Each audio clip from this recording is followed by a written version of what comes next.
Over the last few years of working in crypto, I've accrued more NFTs and altcoins and random crypto assets than I can count across more chains than I can remember. And it's always been a struggle to find a single crypto wallet where I can track everything I own. That is, until I discovered Zerion. Zerion Wallet is for everything you own on chain. Yes, that includes all of your assets across more than 14 different blockchains. Zerion is giving people the chance to be true owners by making it simple to explore, collect, mint, test, and contribute to the new internet. Go to Zerion.io/download today to take ownership over your on-chain assets.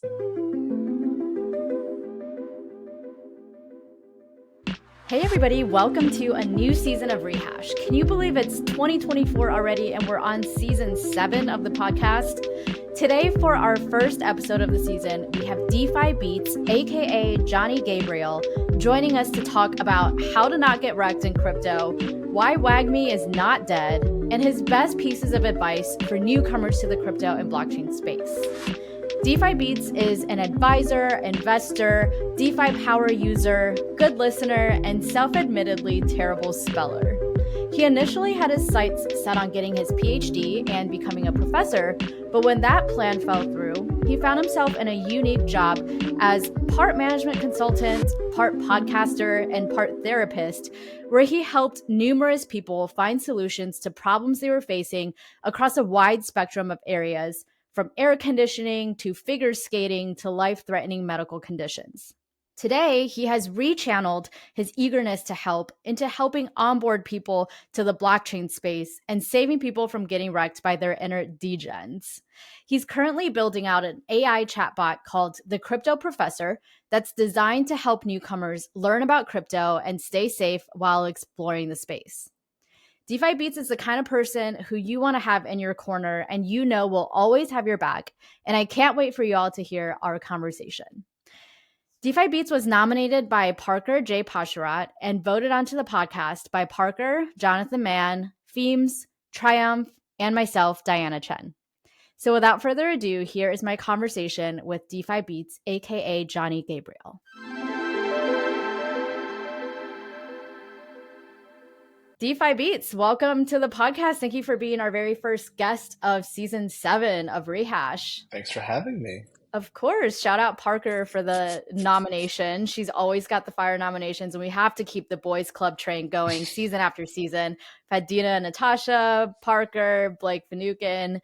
Now you, and I know you've already got the list of people you'd like to nominate for next season in your mind already. Yeah, the venerable Parker. Any boys club people that show up on the nomination slip will automatically get some votes from me. So. Yes, we love it. So I want to start off, you actually have a pretty interesting journey to where you are today.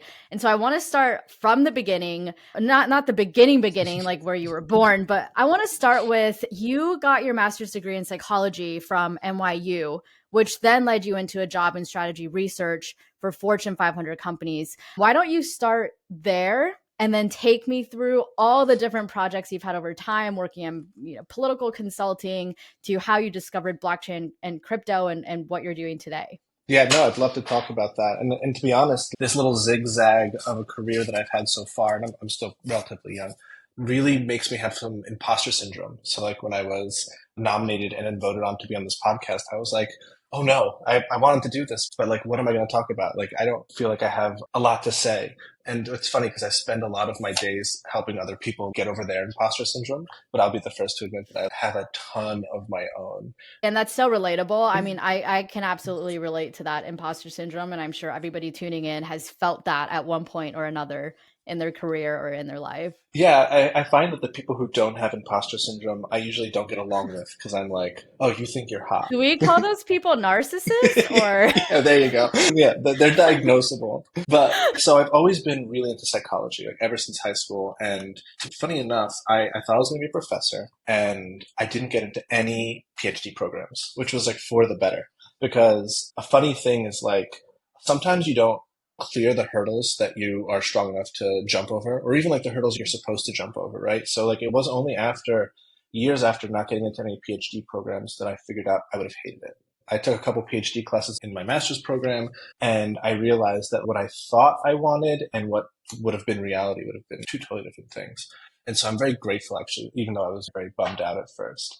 And so my consolation prize for not getting into any PhD programs, NYU offered me a master's program. They're like, hey, we can't give you a PhD, but you want to get a master's here? And I was like, well, I mean, I'm not doing anything else. So sure. And funny enough, this master's program was specifically around management consulting. And so I thought I was going to be a management consultant. And then I met a professor who did strategy research. And he ended up giving me a job in his boutique firm. And I loved this job. I got to fly all around the country and interview people in their living rooms about anything from, we've done like laundry, all the way to interviewing cancer patients in their hospital beds. I always say I've been in more living rooms than I could count. We basically would fly around to different cities depending on who the client was. And we would do this. Basically, it was like an unrecorded podcast episode with a strict script. And we'd start off with just like the how you doings and, where are you from and tell me about you a little bit. But I knew I did my job well if they either at the end of the interview started crying or said things like, I can't believe I'm telling you this. Like, you can't tell anyone. I'm like, don't worry, it's all anonymous. And that's how I knew we were getting somewhere. And I loved it. I loved talking to people. I loved getting to the heart of a specific matter. Like, a lot of times I would get a project. Like, one of my favorite projects was about air conditioners, right? And when I tell people this, they roll their eyes. They're like, what? And I'm like, yeah, we were doing the future of air conditioners. And you have no idea how emotional air conditioners are. We got people in the room crying and getting frustrated and talking about how angry they are based off of certain things around air conditioners. And that allowed us to kind of tap into not just the what makes a good air conditioner from a nuts and bolts perspective, but also like, what do people want to see? What do they expect? How do we meet their expectations? So that was a lot of fun. I did get really tired of it pretty quickly when I was having people crying about laundry. And I was like, oh, so we're just going to make the new Tide Pod. Or like, oh, great. So now we're going to help Nabisco sell more cookies. So it was really fun for a while until I kind of took a step back and I was like, I'm like busting my ass and we're like really squeezing all of this interesting juice out of people. But like for what? I was going to say, it kind of sounds like your job was a combination of management consultant and podcaster and therapist. Yeah. Right? Is that accurate? Yeah. So then what was like the end result or the goal of these conversations that you were having? Was it to like just collect data and research, or was it to like help them find a solution to whatever their problem was, or what was it? So yeah, so someone like for instance, the Association for National Figure Skaters came to us and said, people aren't joining figure skating as much as they used to. And so we interviewed a bunch of famous Olympians, and then we also interviewed a bunch of 12-year-olds who figure skated and really figured out like what was the essence of figure skating. And we actually came up with the idea of freedom. And so the final product, other than a deck, because everything is a deck, right? So the final product was almost like a book of poetry, actually. I think I still have it somewhere. We hired a copywriter specialized in poetry, and he took everything that we learned from the 45 people we interviewed and wrote these like beautiful lines about freedom and figure skating. And then that was used to then create ad campaigns to get people to ask their parents to sign them up for figure skating classes to hopefully one day create more Olympians down the line. Gotcha. So was that the story that Parker was saying when she tweeted, I literally need nothing more than to hear about DeFi Beats' work as a strategy consultant for Pfizer and the National Ice Skating Association? Is that what she was alluding to? Yeah, I think so. I have a few fun ones. There are some that I could actually only tell in private. Like the Pfizer one is a really good one, but that was with cancer patients. That part was interesting. Like interviewing people who have diseases that they're suffering from was very humbling and eye-opening. And it was good because why they were actually doing it was they were helping the space move forward. It was more about helping medicine progress, even though they were probably not going to see it. The part I hated about it that I can talk to you about in private is the way certain companies in the medical space talk about their patients and talk about their drugs. Mm-hmm. It's like any conspiracy theory you kind of have in the back of your head, just like take your favorite 20% is probably true. Yeah, I can see how that would wear on you. And it's almost like you don't want to see what's happening in the kitchen when you go to the restaurant necessarily. And once you see it, it kind of makes you not want to go eat out anymore. You do not want to know how the cancer drug sausage is made. Yeah, I can imagine that. So how did you eventually shift that into political consulting? Yeah, so it all starts with me not being very good with bosses. And so the entire time that I was doing this, I was in small boutique firms. Half of me was gravitating towards people who are running the company, and they were helping me learn how you run a firm. I always liked the business side of the world, even though I was a very psychology-focused person.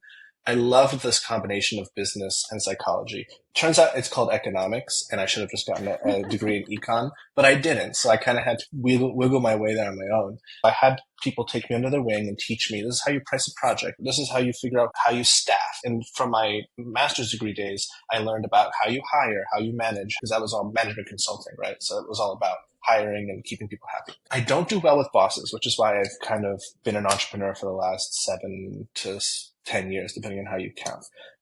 But it's because if I think that there's a better way of doing something, it's really hard for me to not do it that way unless someone convinces me that their way is better. It's infuriating, especially to a boss. So like, especially when I'm a boss, I like tell people, this is how I would do it. And if they want to do it differently, I just need to be convinced. That's my thing. And I think that some people find that infuriating. I just want to make sure that we're always doing things in what I think is a logical, best is not the right word, but at least like we've thought about what we're doing and why we're doing it. So I quit my job in a gigantic ball of fire one day because I got a very rude email from my boss who was demanding that I worked on a Saturday. I try to be good with boundaries and I try to respect other people's boundaries, especially around work. And so I got an email at like 5 p.m. on Thursday and I quit 9 a.m. that Friday morning. I just like didn't sleep that night, thought about it, and I was like, you know what? I think I'm done. So I didn't have anything to do. I knew I wanted to be an entrepreneur. I shared with you that I have this product on Amazon that was kind of like my test run. It's a little cat cupcake mold. We've sold 10,000 of those in the last 10 years. Wow. Can you believe that?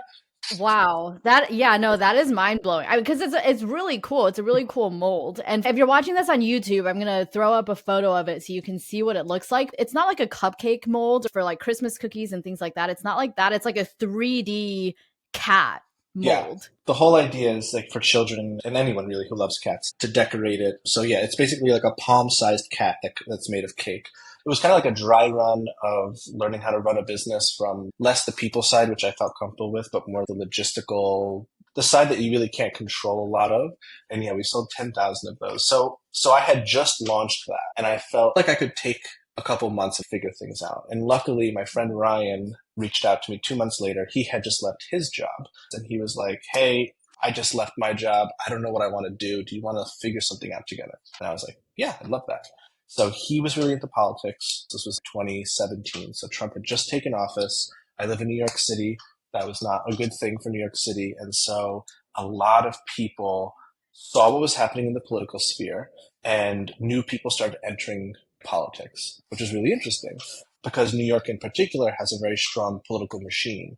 And so when all of these people started seeing a political environment that they did not agree with, a lot of first timers, a lot of business owners, a lot of not career politicians threw their hats in the ring and ran for the 2018 midterms. And so we started a political consulting firm / small business consultancy. So we basically worked for a lot of small campaigns, a lot of small companies, and gave them quote unquote Fortune 500 experiences because the two of us were trained to work with those types of clients, but gave it to mom and pop shops and really small political campaigns that would normally be able to afford that sort of stuff.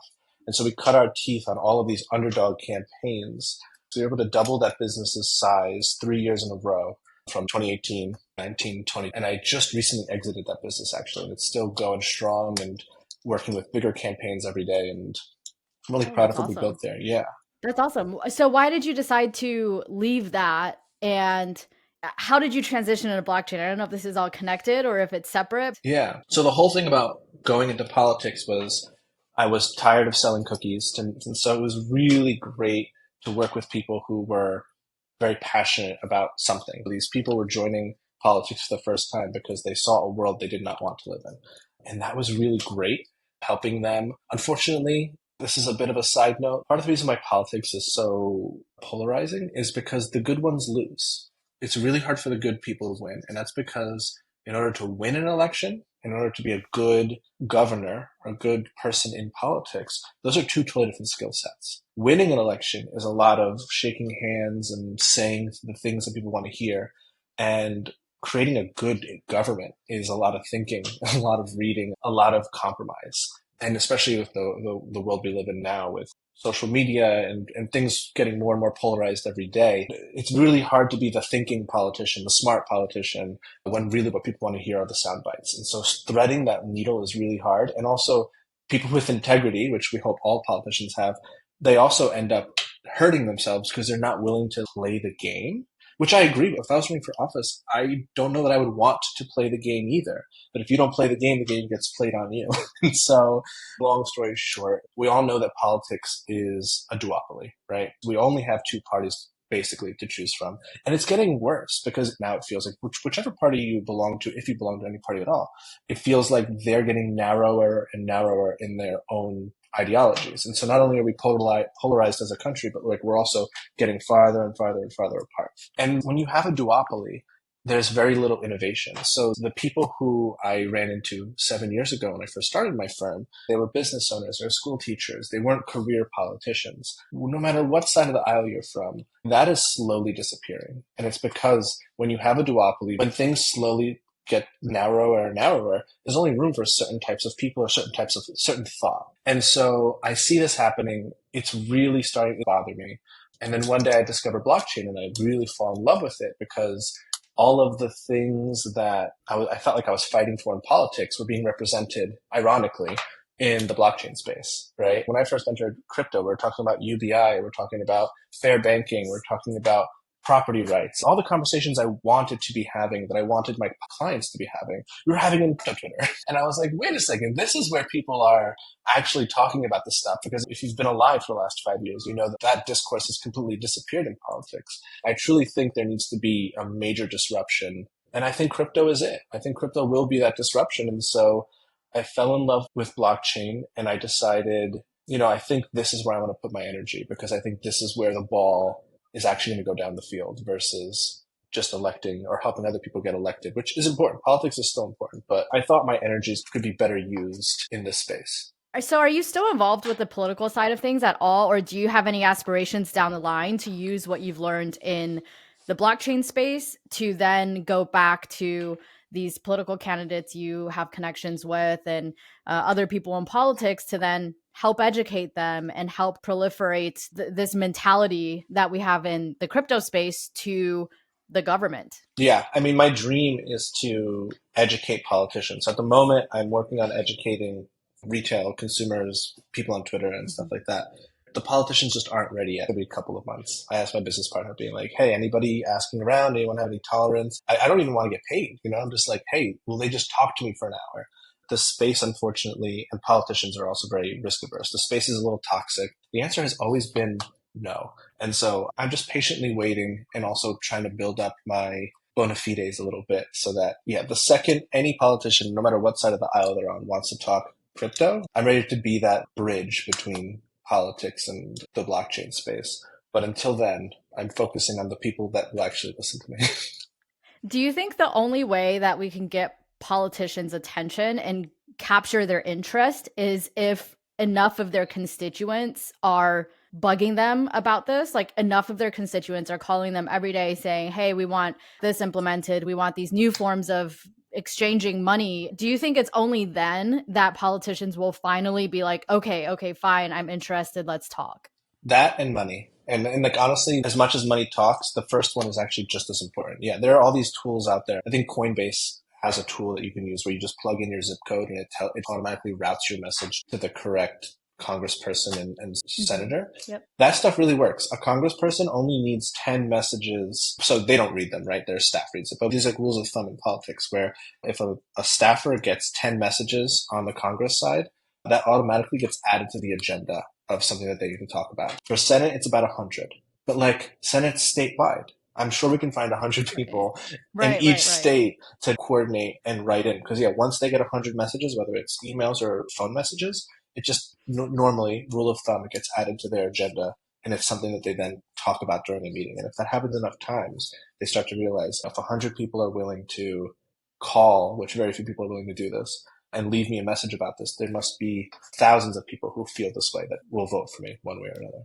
Gotcha. That's really good to know because I think a lot of people, myself included, think like, oh, if I fill out this form, if I send this email, if I give them a call, what difference is that going to make? Like it's just going to go to some intern who's working there and doesn't really care. And it's not going to get passed on to anybody of importance. It's not going to actually get heard. But that's really good to know. 10 people, 10 messages sent to a congressperson is going to get attention, get put on the agenda, 100 people sent to the Senate is going to get attention, get put on the agenda. That's really good to know. And that shows you how few people are doing it, because that's not a crypto rule of thumb. That is just a political rule of thumb.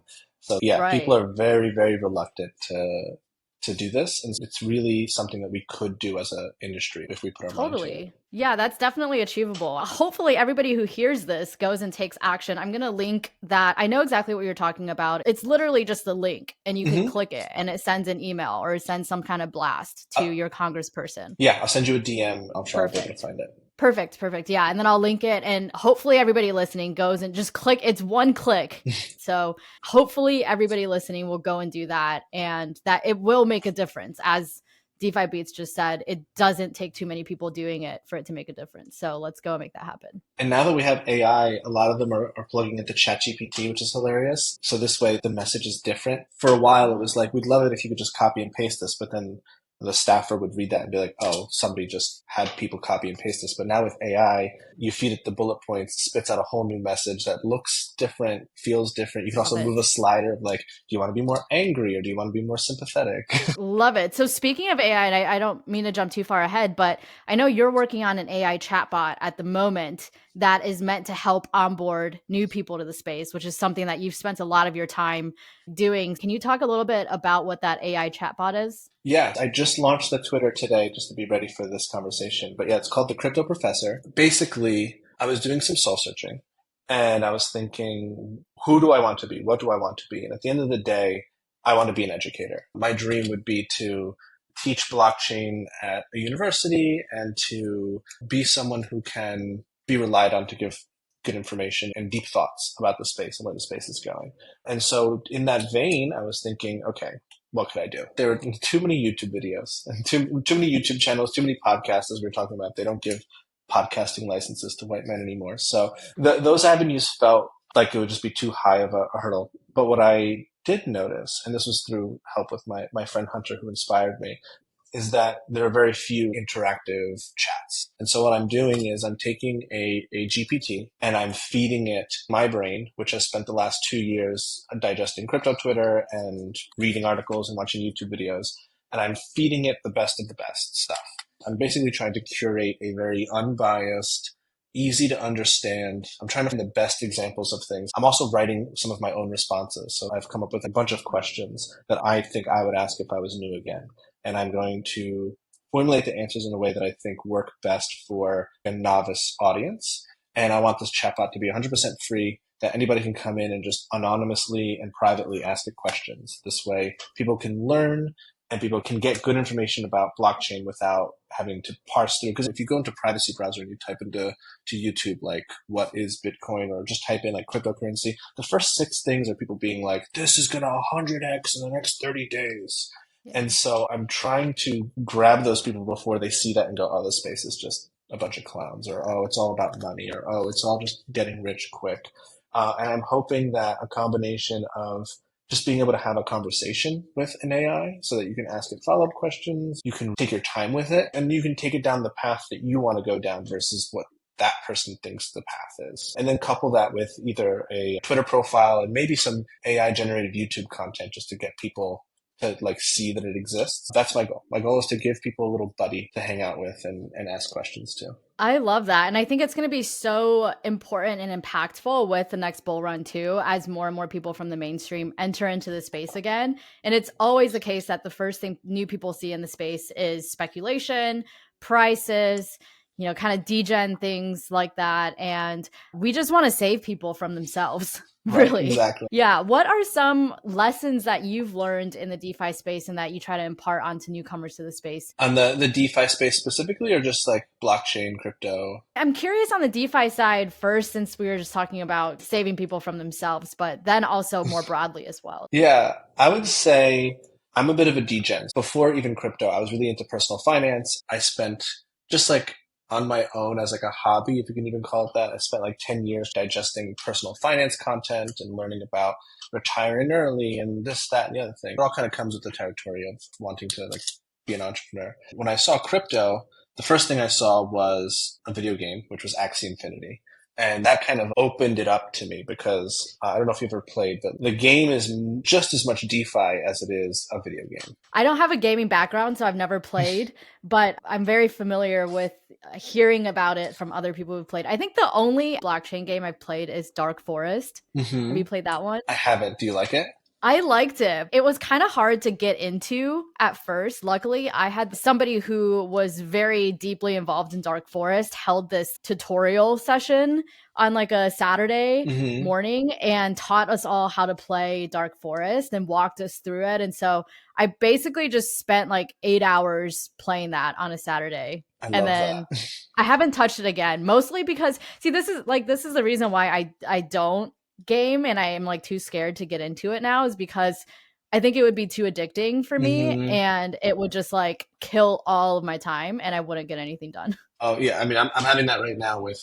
Do you know the game Stardew Valley? No, I don't know that one. Well, there's a really popular game called Stardew Valley. There's a blockchain game that's kind of like a love letter to Stardew Valley called Pixels Okay. right now, and they're simultaneously it's a fun game to play and they're doing an airdrop, and so I've just been like I'm surprised I'm not clicking around right now just trying to like harvest pumpkins just so I can get more pumpkins harvested today. Okay, so you've got a degen bone in your body. So how Yeah. has that been like balancing that degen intuition that you have with not wrecking yourself entirely? Yeah, and to more succinctly answer your question about the advice I give other people, for me, it's always been a matter of balance and permission. For instance, when it comes to my crypto stack, I give myself permission to play around and be degen with like 10%, not a penny more. The other 90% is staked ETH and things that I believe in that I don't plan on touching for months, if not years. But I am a bit of a gambler. I think all entrepreneurs are. Entrepreneurship is basically just socially acceptable gambling. It's like, yeah, give me $1 million. I'll turn it into 10. And yeah, give it to me. So I know that I'm always going to want to play and experiment and gamble and all that stuff. And so the advice I give people and the advice I follow myself is that you got to give yourself like a fun bucket and then the rest it has to be locked away. Give the ledger to your best friend, lock it up in a vault, but allow yourself to have a little bit of fun with 10%. Leverage can be fun, but you only need to get wiped out once before you realize that leverage is way more complicated. Literally, the thing with leverage is that if you think it's going to go up, it can go up a lot and you can still get wrecked because if it goes down first, you get liquidated and then you miss the run up. And so, the first thing I think a lot of degens do is they either buy really illiquid things like meme coins and NFTs, or they play around with leverage. And so honestly, the best advice is know that you're going to lose money or know that you're going to get wrecked. So do it with a really, really, really small amount that you're not going to get upset over. Find your tribe. I have a group of degens in my life that I talk to on a daily basis. And I think they follow the same philosophy as me, where they have like 10% stack, but they are my safety net where if there's a new protocol that I think I have a good handle on it, but I'm not 100% sure, I just copy and paste the docs into the chat and I say, has anyone heard of this? Am I going to get wrecked? And like, they'll literally open up the docs and start reading and they'll pull a paragraph being like, look at this. I wouldn't touch this with a 10-foot pole. Or, oh yeah, this is kind of like that thing. I don't see anything wrong with this. And so I have a small amount that's riskable. And I also have luckily found my crypto tribe and we're really good at looking out for each other. Yeah. So pretty much everyone I've talked to in the space who's successful has said as one of their biggest pieces of advice is to find your tribe, find that group chat of friends that are going to have your back, that are going to give you advice. And this is the best way to learn and the best way to also not get wrecked in the space. But also a very common question I've heard from people is how do I find that group chat? How do I find that community of people? Like, how did you go about doing that? So I'll tell you exactly how I went around doing it, but I think it boils down to just allowing yourself to be vulnerable. It's so hard to make friends in your 30s or even in your 20s, right? As you become an adult, it just becomes harder and harder to make friends. And I think the first thing you have to do is understand that you're entering this new space and that there are plenty of people out there who are going to want to be your friend, so to speak, and that you just have to kind of like put yourself out there. I got very lucky where I joined the space at the Pico top, which also, I don't know if that made it easier or harder, but I started on crypto Twitter like everybody else, and I noticed that everyone with a crypto coven, you know, the crypto coven NFT Yeah, project? I've got one. Yeah. So I think my LinkedIn profile pic is still my crypto coven. I have four now because I'm so in love with the community because I was on Twitter and I was noticing that a lot of smart people, a lot of not so bro-y people, which is the boys club mantra and isn't always, you know, a fem. It could like, I'm not very bro-y, which is why I'm allowed to hang out with them sometimes. And so I noticed that the right voices were coming out of people with those PFPs. And so I just made it a rule that I would follow every single person that had a crypto coven PFP, and I got one myself. I wouldn't even say that I am part of the crypto coven community. I would say that that was a moment of clarity where I was like, oh, this is one way that people signify that they are X, Y, and Z. And I want more of those people in my life. And so I just literally blind followed every crypto coven. Luckily, it was easy for me to find friends in the space. It's a little bit harder to make money, but that's any space, right? But as I cemented myself as a professional in this space, I like made more friends along the way. And I think crypto is a very unique place for that because it's not a zero sum environment. Some other careers, it's like people are a little more guarded and walled off. I don't know why, but I noticed that the people in this space are 10 times more welcoming and more open to share ideas and like secrets and stuff like that and what they're working on than any other industry. So I think if you come to the space with curiosity and you allow yourself to be vulnerable and you take the time to take a step back and try and parse a little bit of signal out of the noise of crypto Twitter, which is hard, admittedly. But if you do that and then you follow those breadcrumbs, I think it's inevitable that you'll find your tribe. That's a really good strategy, actually, is getting in through a PFP community, finding something that resonates with you, and then just going hard and deep into that community and befriending everyone there. And then through that community, you can meet other people, you can branch out and meet other people from different communities.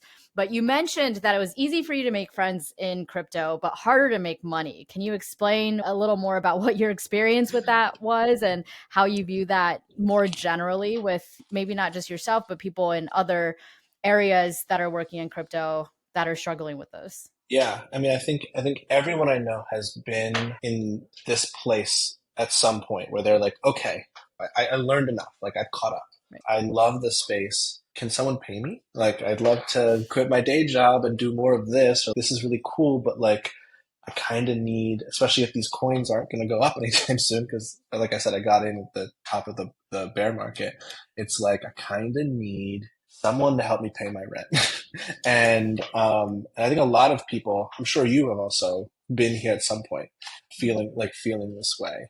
There are a lot of people who are very specialized. So like if you're a lawyer, a really good marketer, a dev, this is an easy thing for you to do, right? It's just like, hey, I know Solidity. But if you don't fit into those categories, it's always really hard for people to figure out where to go and what to do.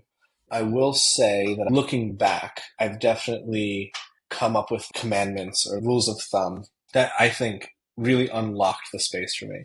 So the first one is probably the most important. And this isn't exclusive to newcomers. This advice I would also give like founders and people who have been in the space, like anyone who just wants change. So my mentor, when I started kind of exploring the space, gave me a piece of advice. He said, just ask people how you can help. Just go up to people and ask them how you can help them. Because I think a lot of people will default with, how can I get a job? Or how can I do something that will pay me? Or how do I make money? Which is a good question to ask. But other people can't answer that for you. They can only answer how that happened for them. They can't answer how to, and especially, and the world even is different from one day to the next. And so even if they just got into the space a day before you, how they did it might not necessarily be how you do it. And so if instead you ask others how you can help them, that really opens up the conversation, because what is getting paid other than you're helping someone? Sometimes it's even a consumer, which is why I would like say that founders should think this way as well. It's like, how many times do we find products out there in search of a problem? And it's because no one stopped to ask, who is this helping? How is this helping? So I would say ask as many people as humanly possible how you can help, because some of them will only need you to introduce them to someone, or someone will just need an ear or to proofread something. Like you're not going to immediately just get people to pay you because you ask them, how can I help you, right? Some people don't have money to pay you. But if you are a helpful person, if you're going around this world putting other people first, Within reason, obviously. Like I said, I'm very big on boundaries. But within reason, if you run around this world trying to help people, eventually you will run into a situation where you can say, hey, I think I can get paid for this. Like, hey, I've been doing this for 2 weeks. This is really a paid thing. And I would like to talk about that.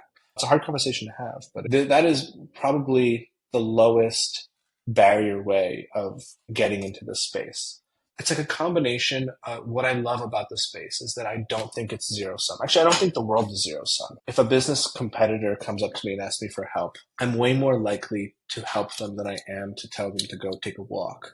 And that's because I think there's a lot of artificial scarcity out there, especially in the professional space. Like, I don't know, if you and I were trying to collect all of the rarest gems in the world, that is a zero sum world game. But when it comes to creating value, there's room for many AMMs. There's room for many lending protocols. There's so much space and room that there's no need to be cutthroat.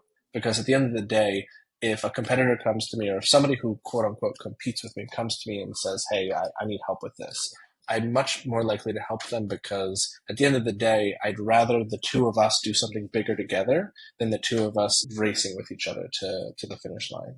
And I think this space really exemplifies that. And I love that about it. So if you remember that, I think it's important when you're asking people how you can help them to not immediately think in your head, I'm going to help them, so then they have to help me. People like to talk about scarcity versus abundance mindset. I think I prefer to think more about a fixed mindset versus a non-fixed mindset. People need to figure out what they want in return. And if the only thing you want in return when you ask someone for help is like tit for tat, like if I introduce you to this person, you need to introduce me to that person, or if I do this for you, then you're going to do this for me, that's a very limiting way of living. And it's almost like you're assuming that the world is so fixed and so zero sum that it's like, if I give you this and you don't give me something in return, you basically stole from me. Obviously, some of it is selfish, like I just want to be helpful. But like some of it is selfish, and that's okay. We need to look out for ourselves, and we need to do things to further our own goals. And so like when I sit down and I think, what do I want in return when I ask people how I can help them? Honestly, a lot of times I want a friend. Like I just want another person in my network who I can trust and who can trust me. For me, that is a much more abundant belief where I'm going to help this person, not because then they can turn around and help me, but because I want them to join my little bubble, right? I was like very, very honored and also very surprised when the votes came in. I knew a lot of the people who were being voted on, and I was like, oh, I'm never going to make it in the top 11. But then I looked through your past guests and I was like, oh, wait, I know these people. And so I just sent little DMs to people asking them for help. And I think the reason why I was able to do that was because what I'm trying to get out of the space is friendship. I want to know a bunch of other people. I want to help them. And then if they have the capacity, I want them to help me. And so I think the big difference there is just being very honest with yourself, what you want in return. And if what you want in return is money and power and fame, people are going to really figure that out quickly, and you're going to have a hard time making friends because you're not trying to make friends, you're trying to make money. Right. Yeah. It's super transactional. And I mean, a lot of that is just how our society, at least like both of us were US based, how our culture is based around this idea of capitalism. And that doesn't really lend itself to this positive sum mentality that you've been talking about. But really, like I've seen this in my own life and then in other people's lives as well. If you do try and put out this positive sum mentality, this mentality of I'm here to provide value, I'm here to help other people, that really will come back to you. Whereas on the flip side, when you're sitting in this mentality of desperation, like I need a job now, I need this now, I need someone to pay me now. And of course, sometimes we find ourselves in these situations, not by choice, obviously. And we do need to take care of that immediately. But if we're able to get out of that and get in more of a positive sum mentality of, I want to be in this space in the long term, I want to provide value.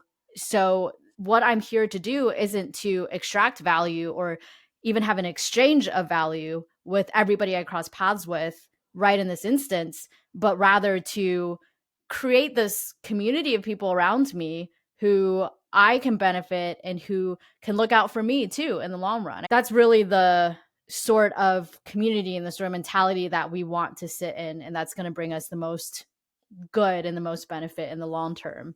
So yeah, I'm 100% with you on that. And I know the whole WAGMI thing has kind of gone out of style a little bit, even borderline cringe. But I think there is definitely some truth to that still, not necessarily in a strict economic sense, but in the sense of there are areas in crypto and in life where we can really have a positive sum at the end of the day. And by having that mentality, I think we're just really putting ourselves in a better position. We're lending ourselves to be more helpful, to provide more value without looking for something in return that's going to benefit us more in the long run. So I hear you 100% on that. Yeah. And I think if you believe in the space, even if you just believe in cryptocurrency, you're believing in the idea that value was created out of thin air. And that value being created is basically the stuff that we exchange through each other.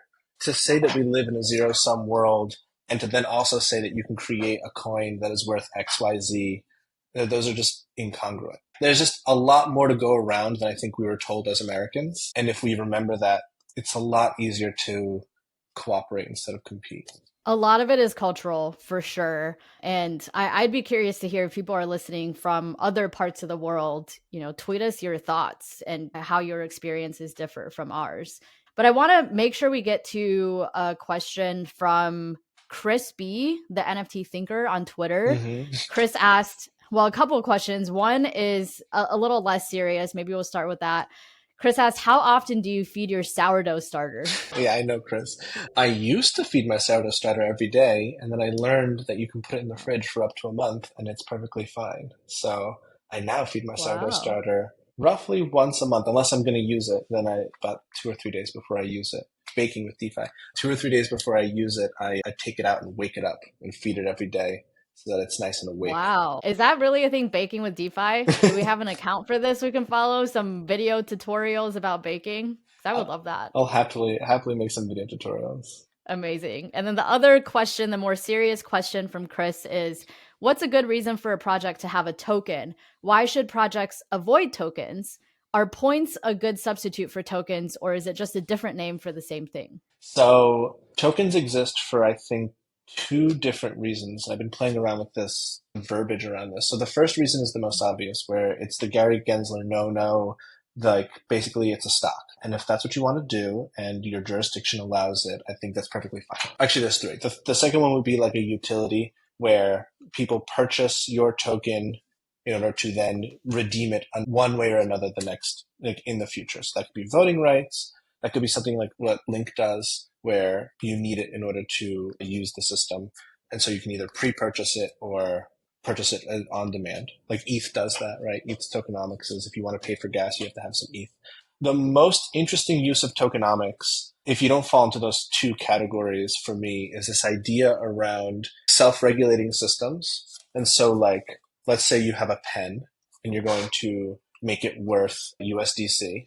And so that pen goes up and down in value depending on who owned it before and all that good stuff.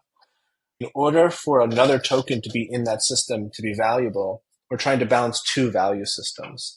And so when we're trying to both value the ecosystem and the thing that we're purchasing at the same time, a token can be very valuable. So let's say you're purchasing an hour of time, but that hour of time is also a function of who those people are. So let's say you and I are starting a consulting firm. If we're going to start a consulting firm, we can either get paid in USDC or we can get paid in our token.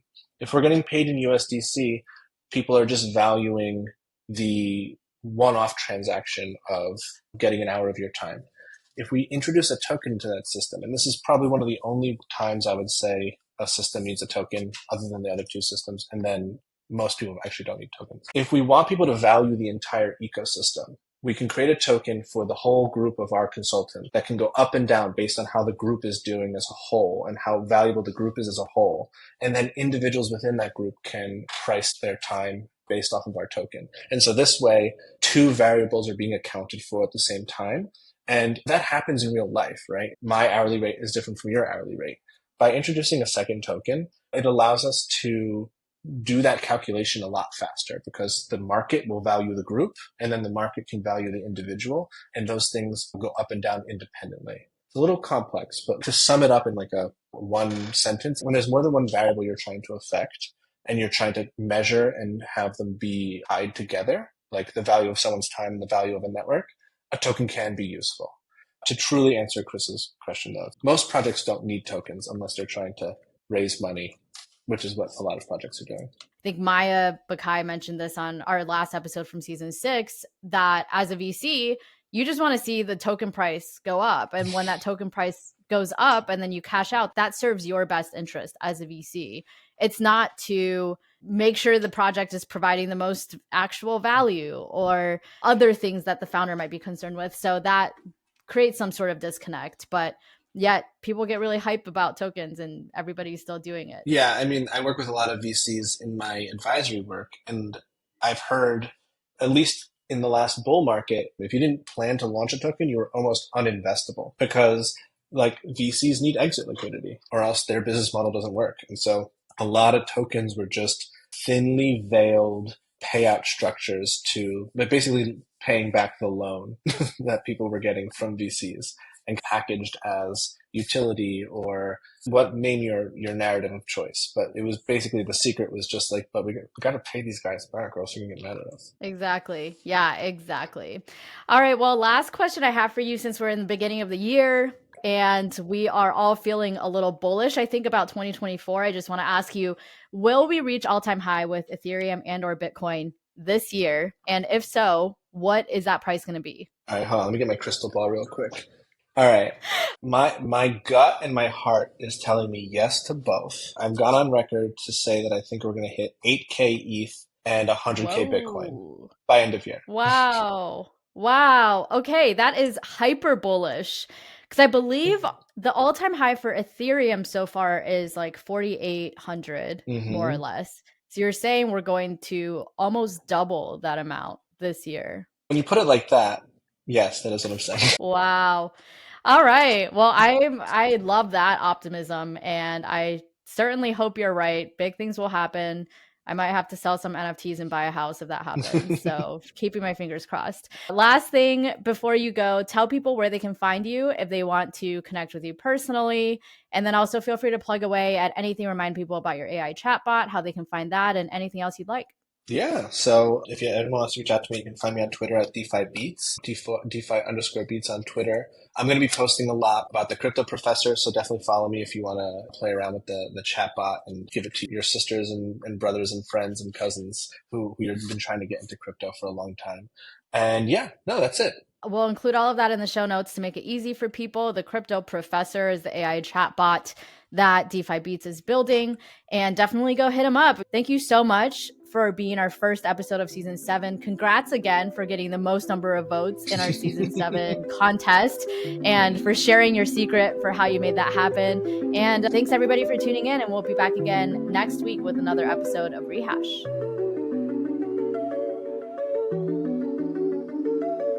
Thank you for tuning into this episode of Rehash. Rehash is hosted, produced, and edited by me, Diana Chen, and sponsored by Zarian. Rehash is also supported by our community of NFT holders who curate our guest lineup each season. To get involved, head over to our website at rehashweb3.xyz and collect this episode as an NFT. Anyone who collects an episode becomes part of the Rehash community and will be able to nominate guests for future seasons.